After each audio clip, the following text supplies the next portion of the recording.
What do we learn about God and ourselves from the topic of sleep? Have you ever wondered why God designed us to need sleep?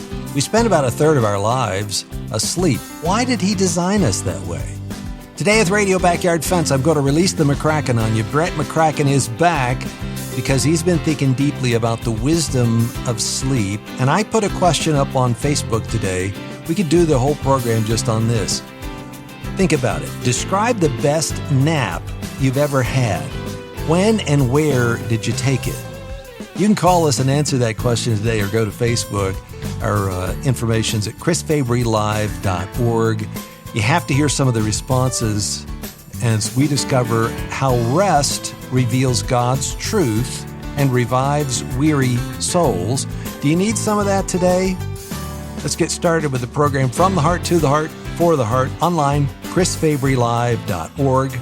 Our team consists of Ryan McConaughey doing all things technical. Trisha's our producer. Lisa's helping out. Josh will be answering your calls.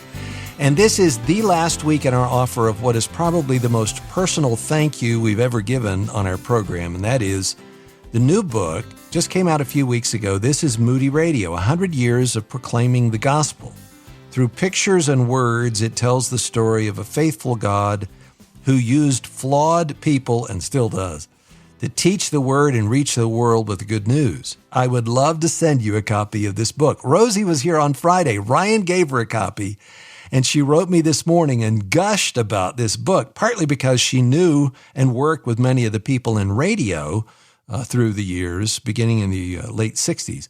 She said, I found my name, Chris. I found my name, and it surprised her. Call or click through with a gift. You'll see what I'm talking about. Go to chrisfabrylive.org. Scroll down. You'll see how to give a gift, a one-time gift or a monthly gift. Chris Fabry, F-A-B-R-Y, chrisfabrylive.org. Or call us at 866-95-FABRY. Be as generous as you can for this picture-filled book, but reach out today. The offer ends this Friday, 866-953-2279. And tomorrow's the big day, July 28, 1926, Moody Radio, first one on the air. Don't miss the party at the back fence tomorrow. Brett McCracken is an author and journalist who serves as senior editor at the Gospel Coalition, where he writes on the intersection of faith and culture. He's the author of such books as The Wisdom Pyramid, Uncomfortable, co-editor of Scrolling Ourselves to Death, Reclaiming Life in a Digital Age, lives in Santa Ana, California with his wife and 4 children. Our resource today, the new book that releases next week, The Wisdom of Sleep, How Rest Reveals God's Truth and Revives Weary Souls. Brett, welcome back. How you doing today? Thanks, Chris. Thanks for having me back. I'm doing great. You say that naps are a signpost of something far greater than we've not yet fully experienced. Or at least you ask the question, could they be a signpost? What do you mean by that? Mm-hmm. Yeah, I think the first line of the book is something like, sometimes I wonder if heaven will feel a bit like an afternoon nap. And it's a bit cheeky to start the book that way, but there's a sincere, wondering on my part in that statement, because I think part of what interested me in this topic of writing about sleep from a Christian kind of deep theological level was just personally, like when I experience a good sleep, whether it's a nap or just a good restorative night's sleep, there's something that inflames my heart with desire and appreciation and worship for God. Thank you, God, for creating this experience, this built-in rhythm of nightly repose and the occasional afternoon nap. And I think there's just some aspects of sleep, and we can get into them, but I feel like it's this portal into eternity, right? Time does weird things when you're sleeping.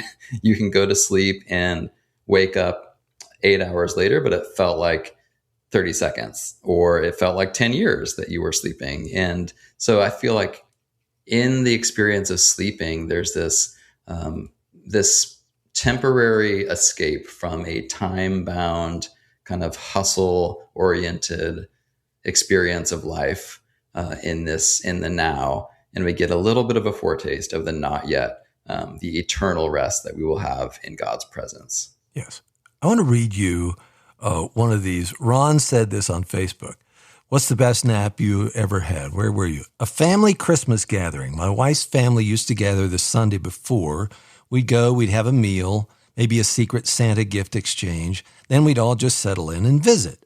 I managed to snag one of the recliners. I didn't recline, but the next thing I knew, my wife was waking me up, telling me it was time to go home. I had slept for 4 hours.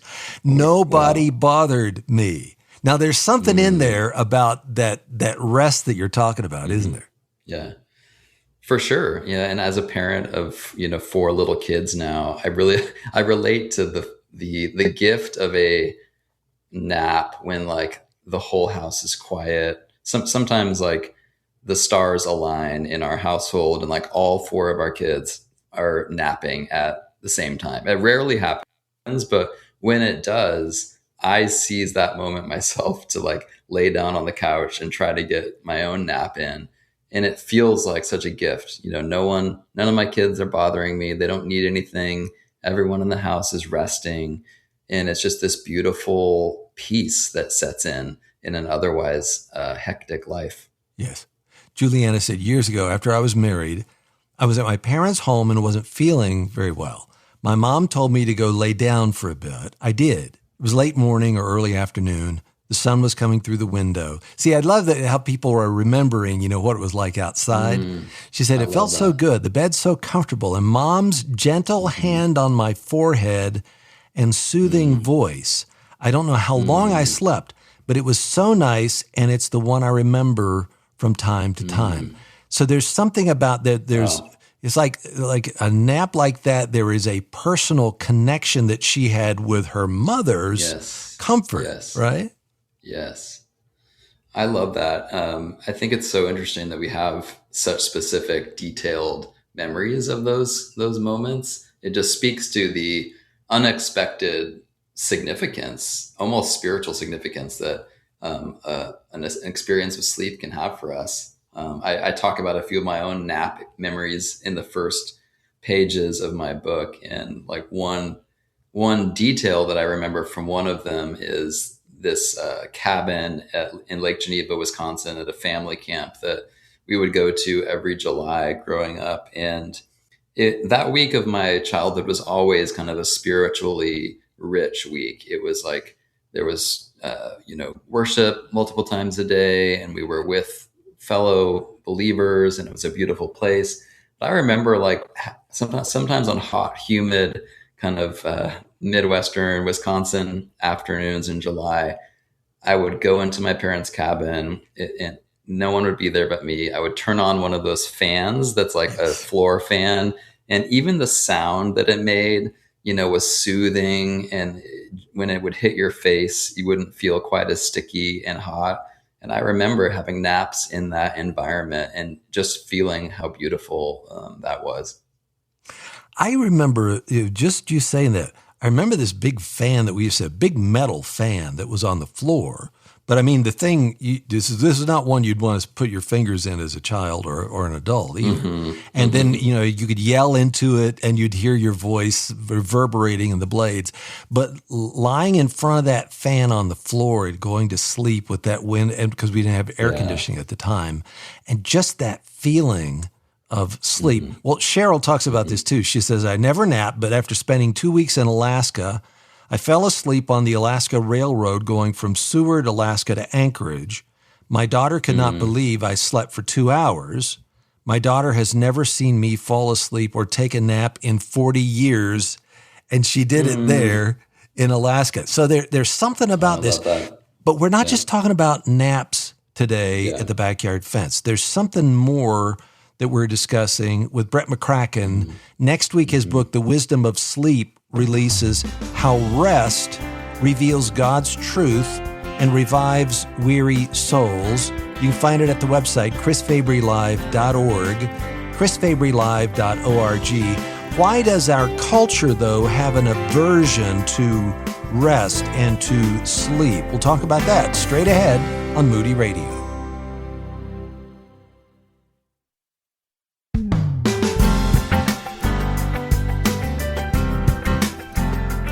Brett McCracken of the Gospel Coalition is with us today. The Wisdom of Sleep is his latest. It releases next week. You find out more at chrisfabrylive.org, chrisfabrylive.org. And if you have a memory about your favorite nap of all time, I'd love to hear it. You go on Facebook and respond, or you can give us a call today at any point and tell us about your favorite nap, where it was, when it was, why it stuck with you that you think. Or if you have another question along these lines as we think about ourselves and God and what we learn from this topic of sleep, 877-548-3675 is our number, 877-548-3675. I have to read Robin's response. She says, about 25 years ago, I fell asleep stretched out alone with a good book on the bow of a 125-foot Hatteras off the coast of Florida. We were but 4 passengers, all people I knew well with a capable captain at the helm. The boat felt wonderfully quiet and perfectly safe. The sun was warm but not too hot, and a soft breeze came across the water. I woke to dolphins playing alongside us. No nap has ever come close. Brett, that memory, I can understand why this would stick with Robin, can't you? Right. Well, just the way that Robin writes about it is beautiful. So it must have been a beautiful memory to inspire that description. Yeah. Wow. Yeah. You say in this book that we, in our culture, though, we have a low view of sleep. Why? Yeah. I think this is kind of why I wanted to write a book about sleep now. I mean, sleep obviously is a timeless topic, something humans have always done, always will do. And so I hope that a lot of this book is, evergreen and helpful decades from now. But I do think right now in our culture, especially our technological moment that we are in, we are very kind of optimization minded, very productivity obsessed, because we have this ability through the internet, which is always on, with our smartphones, which are always, just an arm's reach away. We can be productive all the time if we want to be. We can consume content on Netflix or, Amazon all night if we want to. Like, there's no end to the sorts of things we can do, the sorts of things we can produce, consume. And sleep can feel like an intrusion to that, a forced pause where we are choosing to not be productive when we could do that. So I think some people today just feel like, sleep is a necessary evil. It's something that they know they have to do to survive, but they try to get the bare minimum in order to, not fall asleep at the wheel or whatever. And I think that's a real shame, because sleep is such a gift. And for all the reasons I get into in the book, it's something that can also be a teacher of great wisdom to us if we see it that way and don't have a low view that relegates it to kind of a necessary evil sort of thing. You talked about our technological age. We are bent on anesthetizing our ache for Eden with elixirs of amusement and stimulants of optimized time. Life under the sun feels especially hot. Oh, how we need shade. And that's what sleep does for us, right? Yeah, I think, especially because of how overstimulated we are in the digital age, and even on a cognitive health level, there's lots of science about how our poor brains in the digital age are just so overwhelmed and exhausted by the constant stream of media and information, coming at it all day.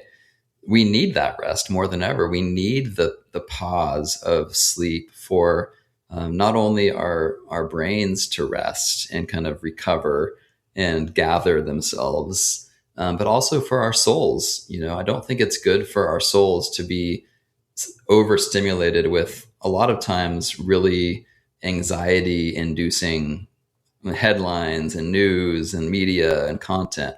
Like, we need that spacious place that kind of you see a lot in the Psalms, where like our soul finds rest, in you alone. and coming into God's presence and just being still and knowing He is God.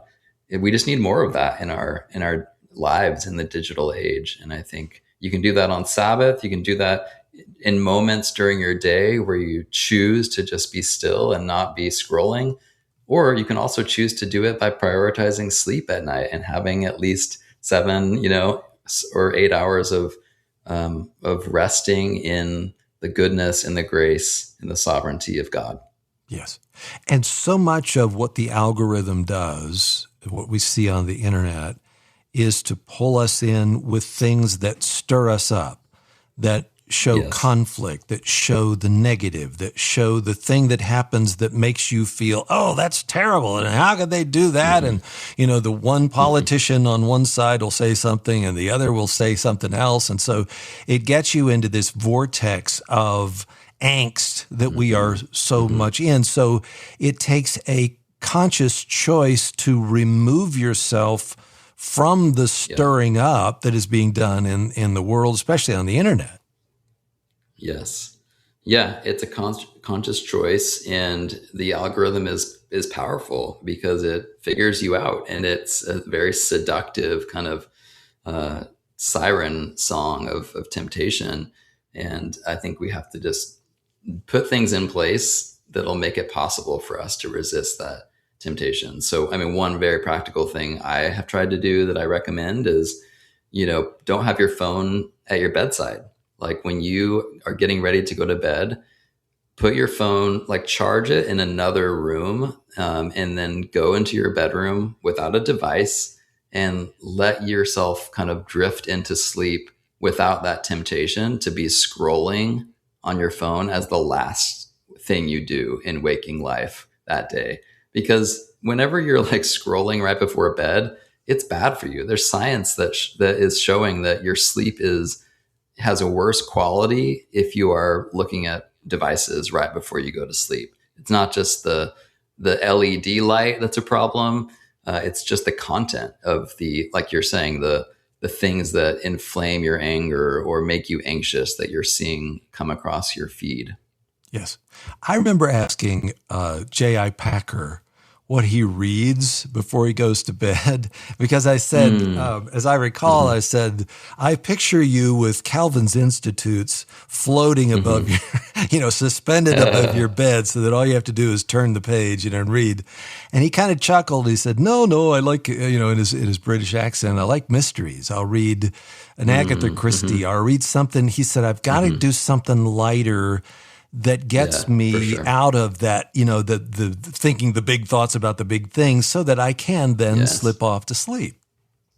Yeah, I think that's great advice. And I think pleasure reading books in bed right before you go to sleep, physical books, is a really great habit to kind of ease yourself, relax your mind a little bit, ease yourself into sleep. I also think just kind of thinking thoughts about gratitude to God. That's a practice that I've tried to do as I've written this book and learned more about good sleep habits. What you think about in the final moments of your day before you go to sleep actually has a lot of power to kind of set the course for your dreaming content, your sleep quality. And so, one small thing that I've tried to do is just in those few minutes of laying my head down on my pillow and drifting away into sleep, I try to just rehearse the things in my day that I'm grateful for, or just the things in my life that I'm grateful for, and give God kind of credit and glory for that. It's just a pleasant thought to kind of end my day on. This is a really good book, and we have a link to it at chrisfabrylive.org. It's titled The Wisdom of Sleep. Doesn't come out until next Tuesday. Subtitled How Rest Reveals God's Truth and Revives Weary Souls. So there's the practical here, but then the philosophical, as you start to think about some of the things that Brett McCracken has written about. I think it will really encourage you and help you as you think deeply about the goodness of God and how He has designed us. And one of those things is naps. I want to talk with Tom in Pennsylvania. Tom, why did you call today? I have a a story about naps, and I have a question for the guest.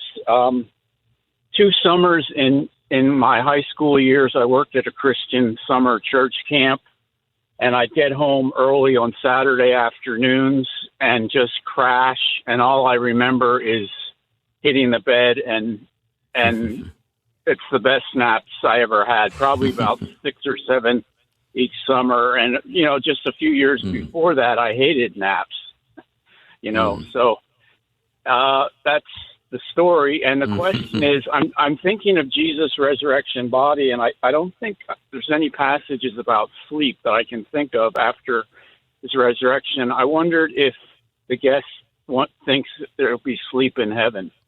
Great question. Oh, have you thought about that, Brett? Yeah. Yeah, I have thought about that. And, I always hesitate to speculate about details of heaven because so much is just unknowable about that. But I mean, one thing that we do know from scripture about heaven is that there will be no more night. Those verses that talk about like there will be no more mourning, there'll be no more sadness, there'll be no more night. Christ will be our light, and it'll be a perpetual light in heaven. So that makes me wonder, like, if we do sleep, how would that happen if it's constantly light outside and there's no night and day cycle? Because so much of our circadian rhythm and the way that God designed us in this life on earth depends on that cycle of like darkness, and our bodies are triggered to sleep because the darkness sets in, and we're triggered to wake up because of the sunrise. But my sense is heaven will kind of be an eternal sunrise, if you will, that beautiful kind of light that never sets. So I think we'll have the feeling of rest and restoration. So the benefits that sleep gives us, I think that will be our permanent state of feeling. But I don't know that we'll need to sleep in terms of needing a boost of renewed energy. But great question. It is, and to think about food, because there's going to be the marriage supper of the Lamb. Why would you have a great dinner if you couldn't eat? And you see Jesus, making the fish on the shore and eating with the disciples, and so there's going to be eating in heaven. And but I'd never really thought about, okay, so do we need 8 hours of sleep in heaven? No, we're not going to need it. Will we have rest though? Yes. Yeah. What will that be like? And there it gets into the mystery of, what is heaven really like, right? Yes. Yeah. Yeah. And I think it's related to the question of will we work in heaven? There's always discussion about that. It's clear that we won't have kind of the type of work that is toilsome, the labor that feels like vanity. But will we do a form of work that feels like fulfilling to us, and like that type of work that almost feels restful in a weird paradoxical sense? Yes, I think we will serve, the living God in our midst in kind of a form of work that is worship and has none of the thorns and thistles that work has in this experience now.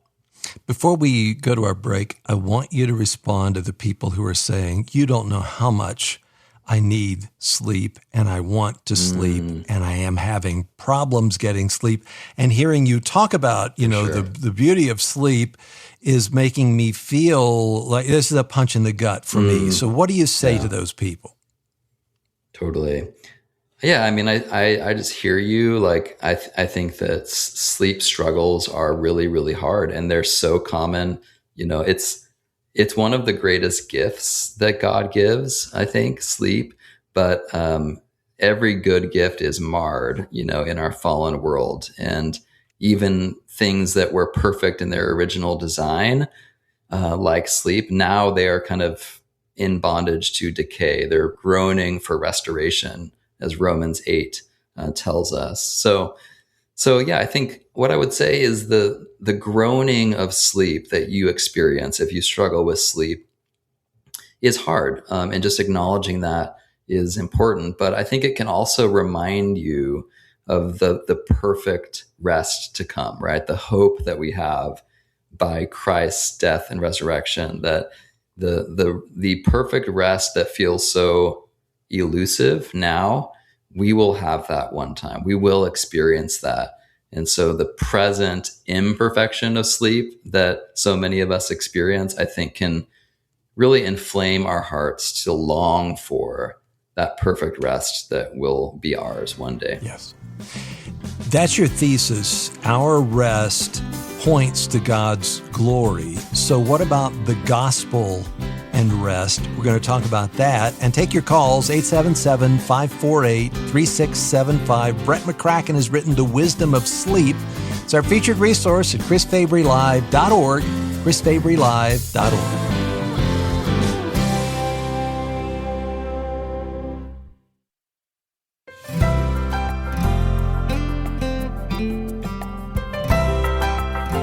Brett McCracken has written The Wisdom of Sleep. It's our featured resource at chrisfabrylive.org. And we were talking in the break about it, these great nap stories. Here's another one from Facebook. I took a mission trip to Russia in 1992, Beverly says. We went to one of the iconic Russian homes. The people of Russia were always so concerned for our comfort, be it temperature or rest. We didn't share a language, but we shared the same needs. I was ushered into a bright lace-curtained room with a twin bed. I had the most refreshing sleep there. My husband, alas, had to stretch out on the floor. What a memory.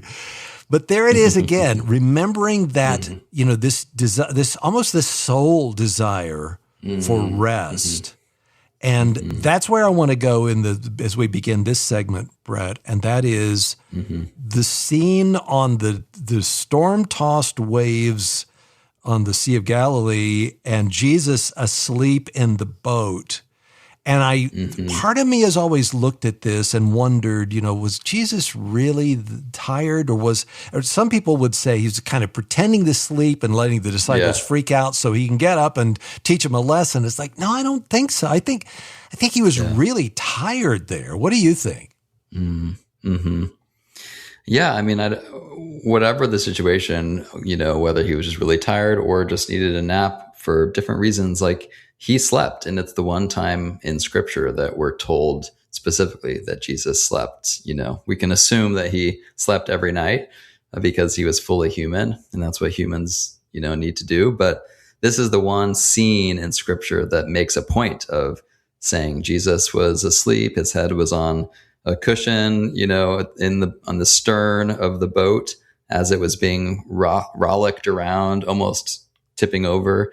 And the disciples are freaking out and saying, like, Jesus, do you not care about this? Like, do you not care if we drown? And all he does is rebuke the waves, and then they're still, and, everything calms down. Even the wind and the waves obey him, which is such a powerful truth. So yeah, I think it's a good reminder of, I think what we're all called to do is to be a non-anxious presence in the storms of life. Jesus can do it perfectly because he's the perfect human and he has perfect trust in his Father. He can sleep during the storm because he knows God, the Father, is awake. And that's the same truth, I think, that should lead each of us to hopefully be able to sleep easier and to rest more in life, because we have just a deep trust in the sovereignty of God. God is awake. He who keeps you will neither slumber nor sleep. Psalm 121. That's just a truth that should allow us to rest easier and to realize, like, the world is in his hands. My life is in his hands. Like, whatever is happening around me, whatever storms are around, I can sleep, I can rest. And it's actually an act of worship, I think, to signal to God and to the watching world. It's like, no, I trust God that much that, like, even in my stormy life, even with all of my to-dos that I haven't gotten done, I'm going to choose to rest as an act of, signaling my full trust in him. But we love control so much, and I think that's one of the things that you talk about. I love the quote from John Piper, who says, God sends us to bed each night like patients who are ill with a sickness. The sickness is a chronic tendency to think we are in control and that our work is indispensable, to cure us of this disease, God turns us into helpless sacks of sand once a day. How humiliating to the self-made corporate executive that he has to give up all control and become as limp as a suckling infant every day. So this does what you point out in the book that Calvin does. It points out who God is and who we are again and again every day, right? Yes, every day. And that's honestly one of my theories in answer to the question, which is really kind of the driving question of this book. Why would God create us to have to sleep a third of our lives, every night of our lives? Like what in his wisdom is behind that decision to create us that way?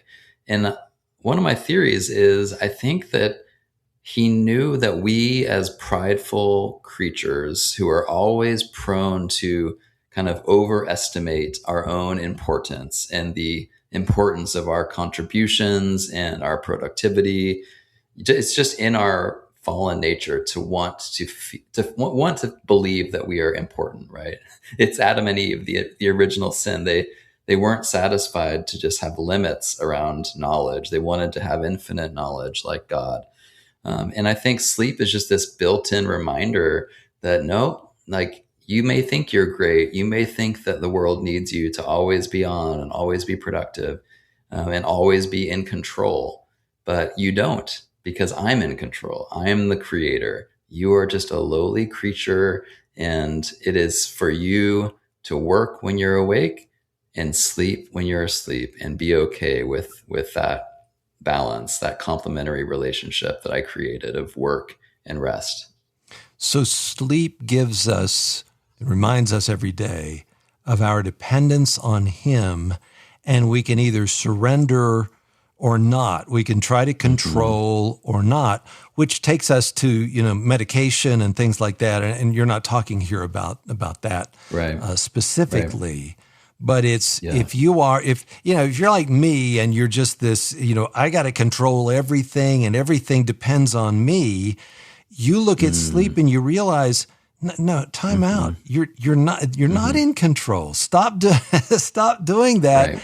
And some of the anxiety that I bring on myself, and maybe others feel this way too, the anxiety I bring on myself is what I brought on myself. It's not something that God has loaded me down with, which takes us back to the Matthew passage about, I've given, my burden is light. I'll give you, come to me, all you who are weary, right?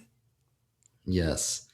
Yeah, I think that's the one of the most beautiful verses in the Bible for capturing like the heart of the gospel invitation is we as humans, we like to put burdens on ourselves. We like to, we're tempted to believe that, we kind of have to earn our salvation and we have to strive harder to achieve, things like rest, sleep, or anything in life. But that invitation, just come to me, come into my presence, all you who are heavy laden and weary.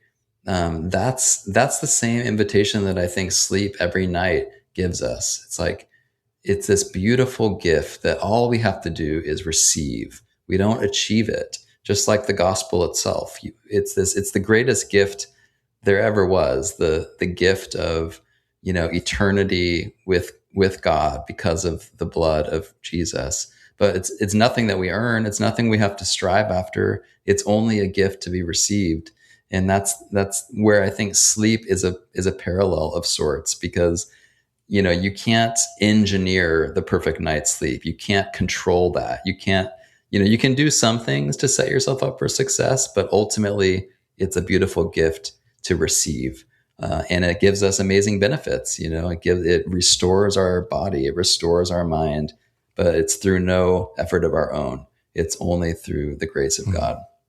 Isn't that a beautiful thought? That all of the anxiety and the anxiousness that we have about our sin and the nets that we have in our lives, and that which, we get calls when we do Bible questions, and one of the common ones is, what's the unpardonable sin and have I committed it? And how do I know that I'm a Christian? And all of these anxiety producing questions when the gospel is, so you say it's the gospel is rest. The gospel is full surrender to what God has done for me, not what I can do for God, right? That's right.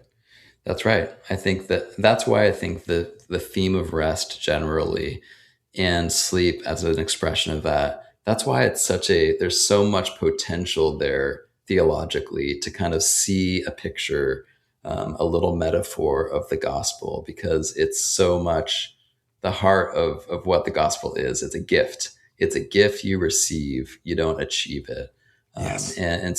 And even the arc of the Bible, it kind of goes from rest in Genesis and in the Garden of Eden before the fall. Adam and Eve enjoyed that perfect rest. They were in the presence of God in paradise. They were experiencing rest in his presence. And then one day we will have that in heaven. But in the meantime, because of the fall, we all are restless, right? We are hungry for that rest. We don't experience perfect rest now. But because of the gospel, because of what Christ accomplished on our behalf, we have an invitation to re-enter the rest, right? Hebrews, there remains a rest for the people of God. Thanks be to God through his son, Jesus Christ. Oh, and swim in that, swim in that grace and that mercy and that acceptance and that forgiveness, and the striving for holiness that we'll never reach is given to us through the blood of Jesus, what he did for us. There's a song that you mention in the book, and I want to play that when we come back from a break. The Wisdom of Sleep is Brett McCracken's new book. It releases next week. It's subtitled How Rest Reveals God's Truth and Revives Weary Souls. Boy, don't we need that.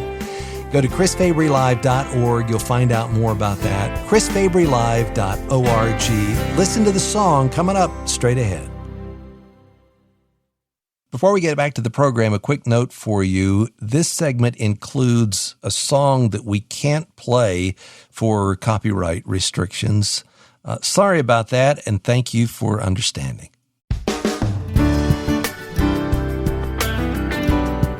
Elias Dummer.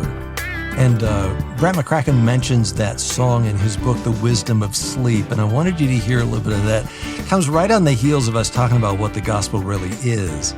And to be able to rest in not what I can do for God, but what he has done for me, and then over and over and over again, believe what he said about me is true, so that I begin to live it out, not just passively laying back and like, okay, God, do what you want to do in my life, but to participate with him in the good works that he has planned ahead of time for me to walk in, rather than walking in them to validate me or to get my good feeling that, I've done a great thing for God, but to say, God, you're the one who's initiating this. And then to bring rest into that is it's really a holy thought, isn't it? Yes. Yeah. And one thing that is important, Chris, when we emphasize like the gospel is rest, and that theme of like, you don't achieve it, you receive it. It's a gift you can't earn. It's not to say that work, our work is meaningless and that we are just to kind of be passive in life. Like we do work, and God has work for us to do, but it's the order that's important. We rest first and then work, right? We are saved by grace for good works. We were dead and then alive, right? We give because we first received. We love because he first loved us. There's this repeated cadence in the Genesis creation account, and there was evening and there was morning. And I think there's theological significance to the evening first and then morning. And in the Jewish, you might know the Jewish day starts in evening. It starts sundown, and that's the beginning of the day. So we begin in rest, and from rest, we work, we labor. And so I think that ordering is just important for us to remember. We don't want to reverse it. We don't want to work for the reward of rest, thinking that it's something we've striven for and earned. No, like we get the gift of rest, the gospel of rest first. And from that, it fuels our work and our good fruit that hopefully will characterize our life. On the seventh day, he rested. Not because necessarily it was really tired. I'm tired of making all these people and animals and flinging the stars into space and all that. But he baked this into the universe and baked it into us at a DNA level as well. So if it's important for God, to say, and on the seventh day he rested, how much more important, and we can get into that and the Sabbath rest. I wanted to ask you more here at the end of the program. You've given us a couple of them already, but are there practical habits you recommend to people who want to improve both their physical sleep as well as their spiritual lives? Yeah, it's kind of one of the fun parts of this book for me is that it's both a theological reflection on sleep, but I also get to bring in kind of the latest science and the research about sleep and all the amazing, kind of mind-blowing benefits that science is discovering about sleep. And the emerging consensus in the science and health community is that sleep is probably like the single best thing we can do for our overall kind of holistic health. So it is super important to do whatever is in our power to do. And granted, that still isn't going to solve our sleep struggles for a lot of us, but a few things that you can do if you're not already doing this, but a lot of it has to do with rhythmic regularity. So going to sleep and waking up roughly the same time every day is very helpful. Your body tends to function better on predictable rhythms like that. Sleeping in darkness, that's not surprising because God created our bodies to mirror the kind of day and night, kind of light and darkness rhythms of the spinning of the planet. But if you need to get blackout shades, like do what you have to do to sleep in darkness. Also, sleeping in a colder temperature can help.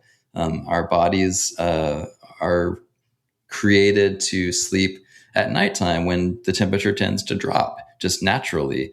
And so if you have an air conditioner, set it a few degrees cooler at night when you go to sleep. And then there's just things to avoid, like don't have caffeine late in the day. Don't do like intense physical exercise like right before bed.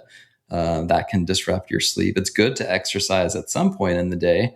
That has been shown to give you better sleep quality because your body tends to like need it more and need the restoration after physical exercise. But just don't do it at like 10 o'clock at night right before you go to bed. So those are a few just very practical tips I can throw out there.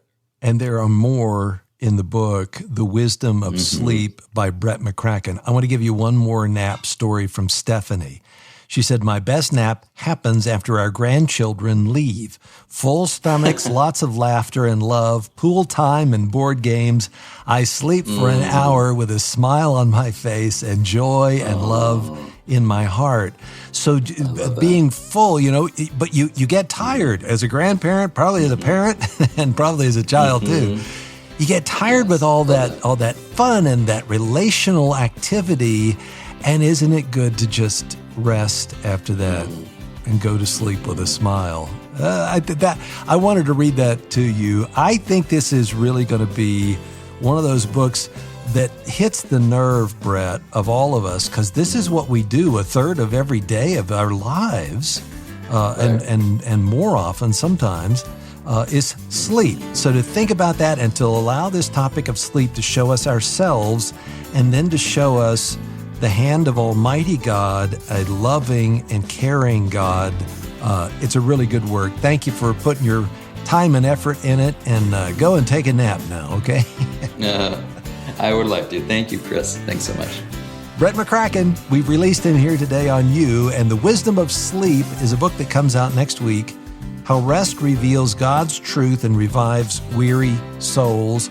Highly recommended. He is with the Gospel Coalition, and you can find out more about him and us right there at the website, chrisfabrylive.org. Thanks for your support of the program. Tomorrow, the big day, 1926, Moody Radio went on the air, and we're going to have a celebration here at the back fence. If you want to get a copy of that book that we're giving to anyone who supports us, this is Moody Radio. Just go to chrisfabrylive.org. Our program is a production of Moody Radio, a ministry of Moody Bible Institute.